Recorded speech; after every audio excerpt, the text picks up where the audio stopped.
दोस्तों नमस्कार, मैं मनोज सिंह सभी सीटेट बीटेट अभ्यर्थी साथियों से विनम्र निवेदन है कि आप सभी लोग 16 तारीख को सब काम धाम छोड़ करके और गर्दनी बाग में पहुंचने का प्रयास करें।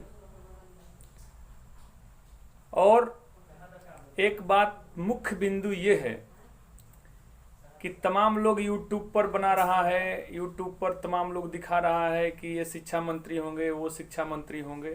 चाहे शिक्षा मंत्री जो भी हो, चाहे मिठाई वाले बाबा हों, चाहे लड्डू वाले बाबा हों, जो भी शिक्षा मंत्री बने या न बने, उससे हम लोगों से कोई मतलब नहीं है। बशर्ते ये ध्यान रखना है कि हम लोगों को नोटिफिकेशन लेकर ही आना है। और जैसा कि आप जानते हैं कि तेजस्वी जी का जो सरकार बना हुआ है उसमें 4.5 लाख रोजगार देने का वादा किया गया है और अपने वादे के मुताबिक तेजस्वी जी ने कहा है कि हम 4.5 लाख तक रोजगार देंगे। उसमें तमाम डिपार्ट है। उसमें शिक्षा विभाग में लगभग 2 लाख पद का आकलन हुआ है, पुलिस डिपार्ट में 40,000 का और इत्यादि इत्यादि सब मिलाकर 4.5 लाख रोजगार देने की बात हो रही है। तो मैं सभी साथियों से ये कहना चाहूँगा कि वो कह रहे हैं, कहने दीजिए, कोई बात नहीं है। उनके कहने से केवल आंदोलन खत्म नहीं होगा, आंदोलन हम लोगों का निरंतर जारी रहेगा। जैसे कि हमारे जो भी साथी हैं 15 अगस्त बिता करके 16 तारीख, 17 तारीख, 18 तारीख हम लोगों का प्रयास है कि इस महीने में किसी तरह से नोटिफिकेशन ले लेना है। दूसरी बात कि जो उम्र संबंधी जो भ्रामक स्थितियां बनी हुई है, तो मैं उन सभी साथियों से बता देना चाहता हूं कि ऐसी कोई बात नहीं है कि जो नियमावली बना हुआ है उस पर मोहर लगे या न लगे। एक ही नियमावली में एक बात सही और एक बात गलत कैसे हो सकता है, जब उसी नियमावली में 60 और 40 का जो फार्मूला है उसी नियमावली में है।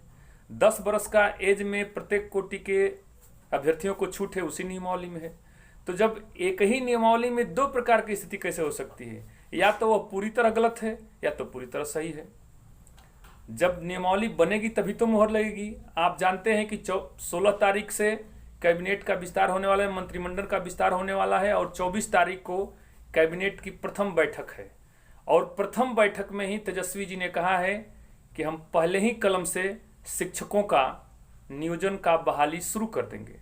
इसलिए दोस्तों, आप लोग भ्रामक की स्थिति में न रहिए। तमाम प्रकार के तमाम लोग तमाम बातें कह रहे हैं, उस पर कोई ध्यान नहीं देना है। आप लोग बस एकजुटता बनाए रहिए और एकजुटता बना करके और गर्दनी बाग में पहुंच करके, ठीक ना, पहुंचे और पहुंच करके उस आंदोलन को मजबूत बनाएं।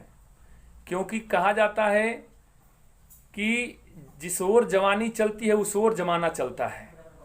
इसलिए दोस्तों, संगठन में बल है और वही संगठन की देन है कि आज 7वां चरण विज्ञप्ति एकदम निकलने के कगार पर है। 1 कदम दूर हैं हम लोग, मात्र 1 कदम दूर हैं। इसलिए जो भी साथी हमारे इस बात को सुने, एकदम धैर्यता पूर्वक, दृढ़ता पूर्वक, निश्चयता पूर्वक ये समझ ले कि जो नियमावली बनी है वो भी 100% सही है और विज्ञापन भी सितंबर माह के प्रथम सप्ताह में या अगस्त माह के अंतिम सप्ताह में निकलने का भरपूर प्रयास है और निकल जाएगा। ये आशा ही नहीं, पूर्ण विश्वास है कि हम लोग निकलवा के ही दम मानेंगे। धन्यवाद, नमस्कार।